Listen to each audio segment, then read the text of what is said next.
विशेष तौर पर कल एक रैली के अंदर ये बात कही गई, हमारी खामोशी को हमारी कमजोरी ना समझे।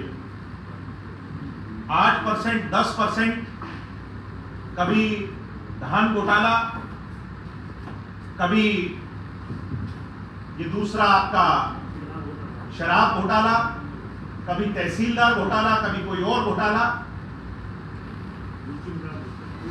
रजिस्ट्री घोटाला। 1952 में चौधरी देवीलाल जी एक्टिव पॉलिटिक्स में आ गए और देश के बड़े नेता हुए। आज लोग देवता के रूप में उन्हें पूजते हैं। उनके परिवार में हम 4th जनरेशन में। चोई साहब पर हवाला तक के आरोप लगाए गए कांग्रेस द्वारा। चौटाला साहब पर डिस्प्रपोर्शनेट एसेट्स के, कभी घड़ियों के, कभी किसी और चीज के आरोप लगाए गए।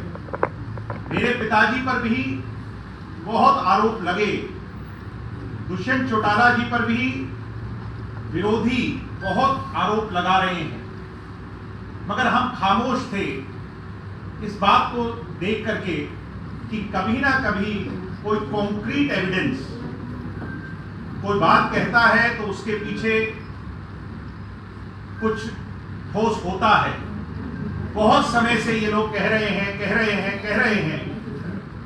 अब पानी सिर के ऊपर से चला गया तो मैं आपके सामने इतना ही कहना चाहूंगा, अगले एक हफ्ते के अंदर अगर इनमें से कोई भी नेता किसी भी तरह का प्रमाण मीडिया और जनता के सामने नहीं रख पाएगा तो हम सब पार्टी के लोग, हमारे नेता भाई दुष्यंत सिंह चौटाला जी से और पार्टी के राष्ट्रीय अध्यक्ष डॉक्टर अजय सिंह चौटाला जी से इस बात के लिए कहेंगे, अपील करेंगे कि ऐसे लोगों के खिलाफ हमें अदालत का दरवाजा खटखटाना चाहिए। ऐसे लोगों के खिलाफ मानहानि का मुकदमा चलना चाहिए। लोग उन बातों को भूले नहीं होंगे। जाट आरक्षण के अंदर दुष्यंत जी को और मुझे स्वयं बदनाम करने के लिए कुछ लोगों ने इसी तरह की बात कही थी और उसके पश्चात गिड़गिड़ाना पड़ा था, माफी मांगनी पड़ी थी। इन लोगों का हश्र भी ऐसा ही होने जा रहा है भविष्य के अंदर। ये इस तरह की बात कर कर जनता को गुमराह करने वाले लोग, बरगनाने वाले लोग, हमारे विरोधी, या तो बाज आ जाएं या आपके सामने एविडेंस रखें, प्रूफ रखें। कभी हिसार के एयरपोर्ट के बाहर जमीन की बात करते हैं, कभी कोई और करते हैं। नाम बता दो सर, कौन से नेता? इसमें वीरेंद्र सिंह जी ने तो कल कहा ही है, और इसके अलावा इंडियन नेशनल लोकदल के अन्य नेता हैं। अगर ये बात नहीं आते हैं तो फिर अदालत में मुलाकात होगी। अदालत में इस संघर्ष को लड़ेंगे, बड़ी मजबूती से लड़ेंगे और इतिहास अपने आप को दोहराएगा। पहले भी न्याय हुआ, उन लोगों को गलत प्रूफ किया और भविष्य में भी ऐसा होगा, बड़े विश्वास और भरोसे से। एक सप्ताह में गारंटी आप एक सप्ताह के अंदर। ये 3 नेता हैं। नेता अनेक हैं, मगर मैं इंगित करता हूँ।